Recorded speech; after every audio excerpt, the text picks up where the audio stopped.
Okay, so here we are, just above this spot, and what we have is a clogged condensate line. And let me see if I can get in a better position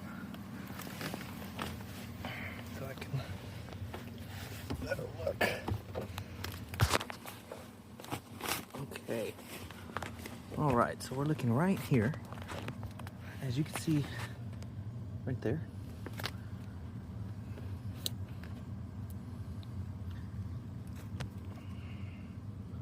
And it's just leaking straight down.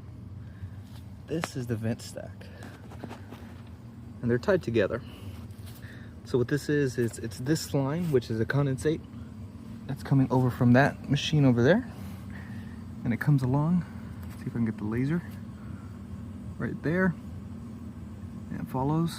Just follow it here, and it goes into there. And the reason it's set up like this is because this is tied into the vent, therefore the sewer, straight down there. So whenever we tie into the sewer lines, we have to put this trap, which is what this is. This is what's discharging the condensate. So the reason it's clogged, or rather the reason it's leaking, is because it's clogged. So what we have to do is just take this apart. It looks like someone already did it at some point, and snake the line, and it should be cleared from there. And then that's it. Okay, so we're just wrapping up here. We already went ahead and snaked the line. As you can see, it's already back in position. But we noticed over here, in this line here, that the fittings weren't glued together. Here's old pieces and couplings. So as you can see, they weren't cemented. There's two of them cemented in at all. In addition, one of these lines was actually, looked like it was cut, but